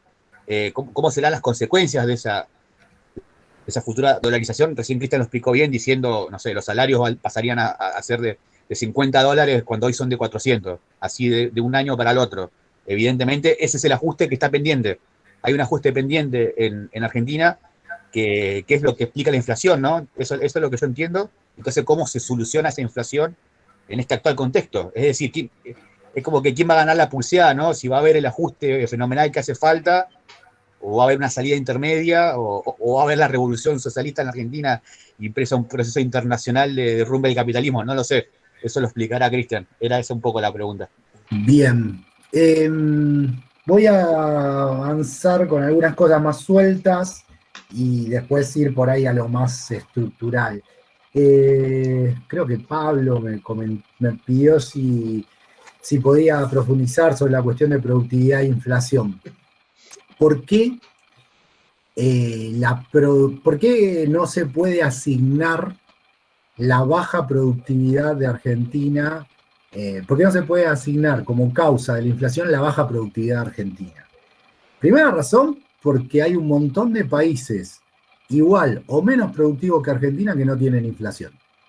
Perú, Colombia, Paraguay, Bolivia. O sea, ya ahí ya nos da la pauta de que hablar de que porque hay poca productividad e inflación es un problema. Ahora bien, esa sería, si se quiere, la respuesta más corta. Lo que implica la productividad no es la evolución de los precios, que es la inflación, sino el nivel. A ver, por ejemplo, este uso. Este uso en Argentina, como el textil argentino tiene poca productividad, es caro. A nivel mundial, pónganle que sale $30. Pónganle, no sé, estoy tirando números en el aire. Ahora, $30 que hoy en día son 6.000 pesos. No, man, tiré muy caro, pero supongamos que es eso. Ahora, en Vietnam, este mismo uso vale $5. ¿Cuál es el problema? Y que en Vietnam está barato, en Argentina está caro. No obstante, esa productividad no explica que dentro de 10 años en Vietnam va a tener el mismo precio y en Argentina seguramente va a estar más caro. Ahora bien, si en Argentina se mejoraría esa productividad, lo que generaría sería simplemente que el uso esté más barato, pero no que en el tiempo no siga subiendo, ¿se entiende? Por lo tanto, la cuestión de la productividad explica el nivel de precios, pero no la evolución de los precios. Con una textil más productiva, nosotros tendríamos buzos más baratos, pero eso no quiere decir que en el tiempo no sigan subiendo los precios, porque la inflación justamente no tiene que ver necesariamente con esa productividad, sino que tiene que ver con otros elementos. Tener una textil más productiva implicaría tener buzos más baratos nada más, no eliminar la inflación. Eso por el lado de la productividad, que es un tema importante a plantear. Después, sí, Flaxo tiene como un combo, si se quiere, la formación oligopólica de los precios, la reticencia inversora y la fuga de capitales, y la ganancia por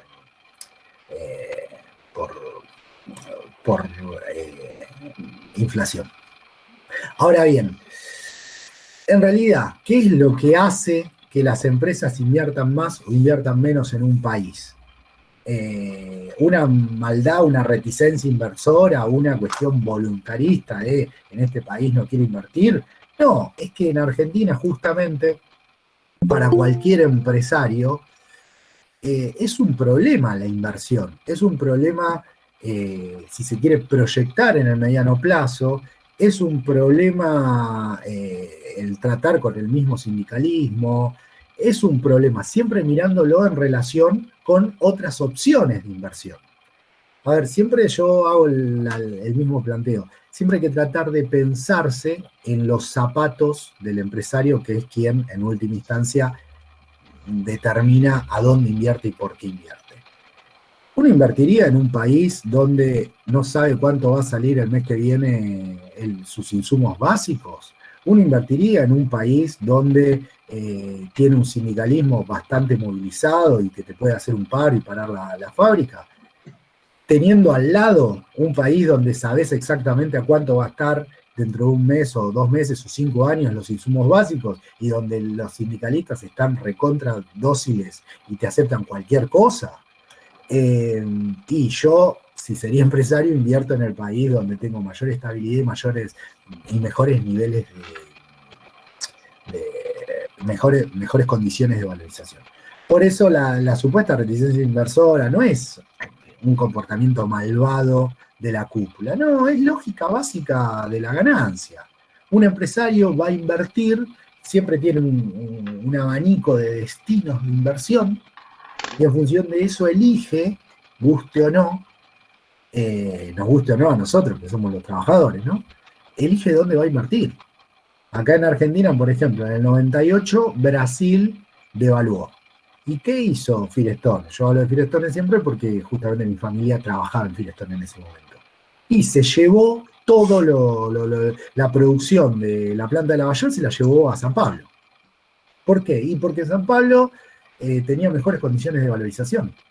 una clase trabajadora mucho más dócil, mucho más que aceptaba cualquier cosa, unos salarios mucho más bajos, y obviamente ahí no hay una cuestión voluntarista, no hay una cuestión de alguien malo que dice, los voy a cagar y los voy a dejar sin laburo a los argentinos. No, hay un empresario que se reproduce como empresario y busca condiciones de valorización mejores que en donde está. Y no hay que moralizar eso, que es lo que hace muchas veces, no sé si Flaxo particularmente, pero los seguidores de Flaxo, ¿no? Hablar de que son malvados fugadores seriales, no es una cuestión moral, no hay buenos y malos. Hay empresarios que tratan de reproducir su condición empresarial, que si no la reproducen como deben reproducirla, a la larga quiebran, y si quiebran, pasan a después tener que vender su fuerza de trabajo. Por lo tanto, son empresarios que tratan de reproducirse. Después, un poco una pregunta que fue, si se quiere, estuvo casi en todas las intervenciones. Si hay posibilidad de solucionar esto dentro de los límites del capitalismo. Bueno, hay que entender primero una cuestión general. Las relaciones de fuerza a nivel global muestran una burguesía en avance y una clase trabajadora que va para atrás. Más allá de elementos puntuales que podamos encontrar en tal país, que hay se dio la sindicalización de los Starbucks en Estados Unidos, cosas puntuales, la tendencia general lo que muestra es que es una burguesía que tiene relaciones de fuerza favorables y una clase trabajadora que en determinados países defiende más sus condiciones y en determinados países defiende menos. Pero no hace, en ningún lado está la ofensiva. En todos lados de la ofensiva está la burguesía, nos gusta. Entonces la burguesía, un poco con esta capacidad de moverse de país en país, va graficando lo que recomiendo mucho siempre el texto de Joaquín Hirsch, el Estado Nacional de Competencia. ¿Qué es eso? Y básicamente la burguesía va eligiendo en qué país me conviene invertir, y cada país, su personal político y, mal o bien, su clase trabajadora, de una u otra manera, intenta seducir a que esa burguesía invierta en ese país. Por lo tanto, dentro de este capitalismo actual, yo no veo muchas posibilidades de una solución progresista a este problema inflacionario, al menos en Argentina. Yo lo que veo es que, bueno, se puede seguir resistiendo, un poco lo que comentaba Iván recién, se puede seguir resistiendo esta situación un largo tiempo. No obstante, ¿qué es lo que pasa? ¿Qué es lo que viene pasando y qué es lo que va a terminar pasando por definición? Y bueno, esa resistencia, si se quiere, en estas condiciones de vida estancadas y malas, va generando un desgaste en la resistencia. Y a la larga, bueno, a la larga se termina aceptando cualquier plan. Cada vez, no es casual que cada vez más los planes, las propuestas a la Milei, cada vez tienen mayor aceptación. No es algo casual. No es algo casual que Menem tuvo que subir mintiendo, Macri tuvo que subir mintiendo, siempre diciendo que no iba a ajustar y bla, bla, bla. Y ya el mismo Macri y el mismo Milei están diciendo, no, si yo subo voy a hacer el ajuste. ¿Eso qué quiere decir? Y que en la clase trabajadora ya hay cierta permeabilidad de aceptar ese ajuste. Por lo tanto, ¿qué es lo que se puede esperar? Salvo que cambien las relaciones a nivel global, las relaciones de fuerza a nivel global, lo único que se puede esperar es que esto siga avanzando hasta que, bueno, que la clase trabajadora pierda la batalla, que se recorte el gasto público, que se recorte en paritarias y que se corte esta larga inercia inflacionaria. Y desgraciadamente en estas condiciones del capitalismo, esta inercia inflacionaria se recorta, guste o no, por el lado más fino, que es la clase trabajadora. Es una cagada plantearlo. Y es de ahí las necesidades que tenemos, los que pensamos que hay que cambiar esto, de plantear la necesidad de superar al capitalismo. Porque si no lo superamos, solamente con luchismo y con resistencia, lo único que vamos a lograr es que cada vez las condiciones de vida sean peores. Una anécdota muy corta que quiero contar, que representa esto de pies a cabeza. Hace poco un amigo cuya compañera trabaja en DirecTV me contaba, me dice, no, lo que vos planteás en tu libro se dio en DirecTV, ¿qué es? Que DirecTV en toda Latinoamérica venía imponiendo a sus sectores administrativos la polivalencia. Básicamente, ¿qué es la polivalencia? Que mientras se cargan facturas, el administrativo también tiene que estar atendiendo a un cliente, a grandes rasgos. ¿Cuál era el único lugar donde no lo había podido imponer? Argentina, la anomalía argentina. ¿Qué es lo que empezó a hacer DirecTV? Porque, digamos, en DirecTV está Satsai, que no es un sindicato trotskista, pero es un sindicato bastante combativo. Cuestión, ¿dónde no lo podía imponer? En Argentina. ¿Qué hizo DirecTV? Empezó a tercerizar las cuestiones administrativas de Argentina en otros países. ¿Y qué terminó haciendo Satsai a la larga? Está en vías de aceptar la polivalencia. ¿Por qué? Y porque es eso o quedarte sin empleados, quedarte sin afiliados. Desgraciadamente el capital tiene esa capacidad increíble, increíble no, bastante creíble, pero tiene esa capacidad despiadada de imponerse. Y se impone, nos guste o no. Por eso es que nosotros lo que tenemos que tratar de romper es la lógica de la ganancia, superar el capitalismo. Si no lo hacemos, estamos en el horno y vamos a seguir así. Con la simple lucha no vamos a ir a ningún lado. Con la simple lucha. La lucha siempre es necesaria, pero si esa lucha siempre necesaria no se acompaña de una propagandización y de establecer la necesidad de superar el capitalismo, estamos en el horno. Hasta acá yo. Yo quería hacer una pregunta a vos, Iván, o a Cristian.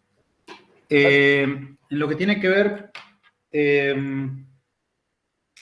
con el tema de la inflación, teniendo en cuenta que es un problema, lo vemos más o menos desde un punto de vista de una característica estructural del capitalismo argentino, y más planteándolo en relación a dos problemas importantes, que es el tema, por un lado,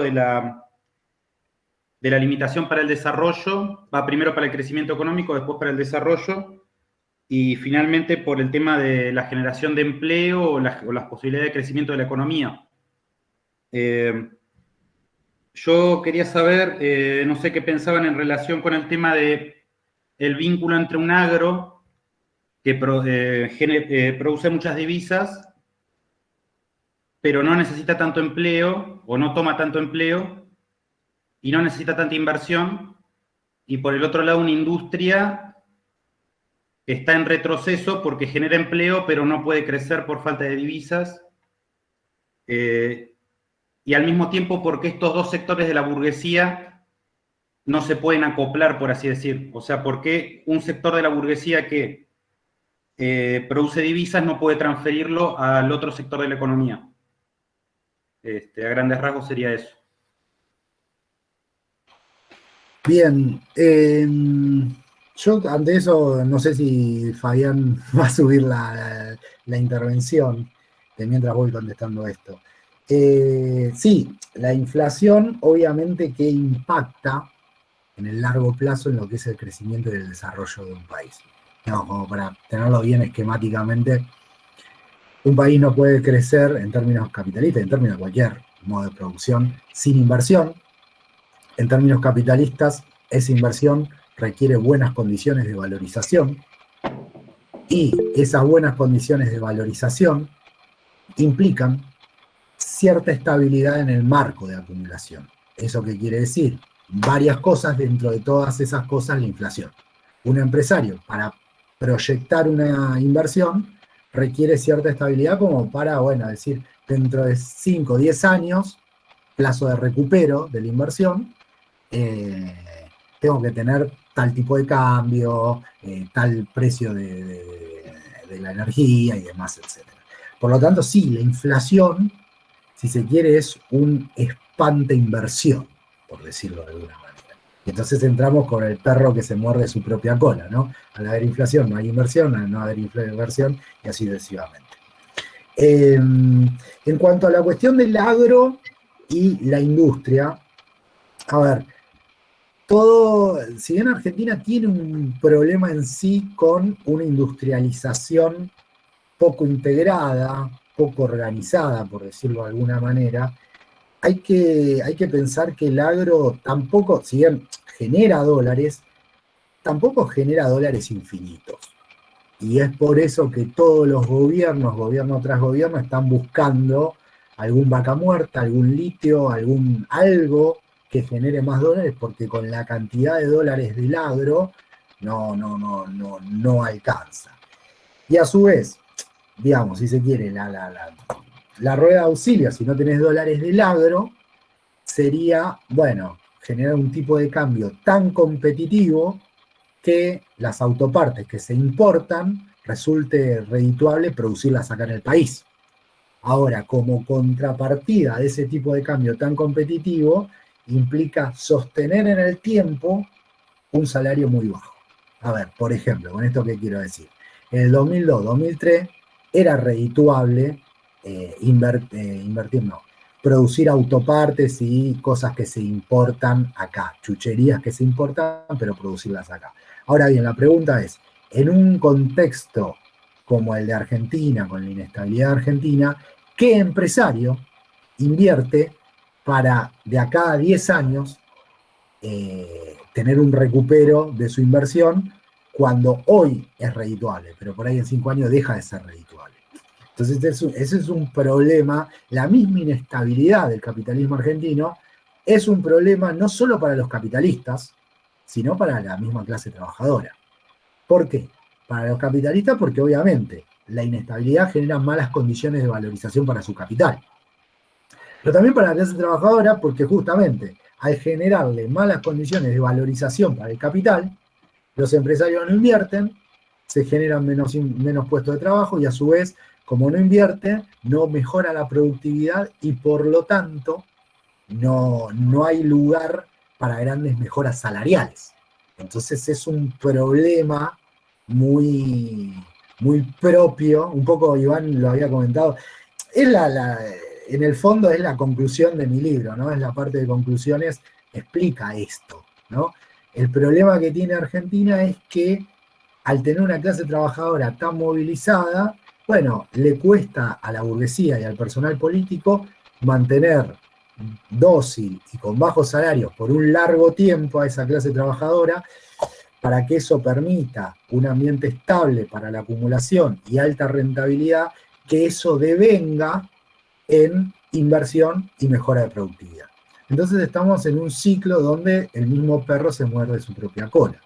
Y a su vez, a todo esto, a la dificultad que tiene la burguesía y que tiene su personal político de imponerse sobre la clase trabajadora, se le agrega que los países de la región van acumulando, entre comillas, la burguesía y los personales políticos de la clase trabajadora, el personal político de la burguesía de los países de la región van acumulando, entre comillas, logros. O sea, en Brasil se hace una triple reforma y entra por un tubo. Y entonces, claro, el burgués que va a invertir en Argentina, que ve a Argentina como un quilombo, y la piensa 2 veces antes de poner un peso acá. El burgués que pensaba poner un autopartista en el conurbano bonaerense y se va a Paraguay, se va a San Pablo, se va a cualquier lado donde tiene mejores condiciones de valorización. Es por eso que, bueno, la cuestión de las divisas, todos los gobiernos están buscando un vaca muerta, un litio o lo que sea. ¿Por qué? Porque con las divisas que hay no alcanza ni siquiera para mantener una acumulación no creciente, pero sino sostenible en el tiempo, y hay procesos de devaluación seguidos. Y esta industria necesita necesariamente divisas. Y bueno, y continuamente se está buscando de dónde rascamos la olla para sacar un par de divisas más. No sé si se terminó de contestar, Bruno, la pregunta. Intenté. Bueno, Cristian, compañeros, hemos desarrollado ya más de 2 horas de discusión. Les agradecemos a todos los que han participado, que han intervenido, que han escrito, que han discutido. Agradecemos también que han participado compañeros de otros países, lo cual muestra el desarrollo y la amplitud que está tomando el espacio que hemos formado. Invitamos a todos a entrar al grupo, ser parte del grupo de debate de la caja, si les interesa, un espacio abierto de discusión política entre activistas, militantes, socialistas, compañeros revolucionarios, a seguirnos en las redes sociales, a seguirnos aquí en Instagram, en Twitter, en YouTube y también la página de Facebook, y a poder continuar con un debate abierto, fraterno entre compañeros, porque lo que está planteado es conformar una fuerza social revolucionaria, y eso requiere una discusión política y teórica muy detallada entre el conjunto de los compañeros. Muchas gracias y nos vemos la próxima.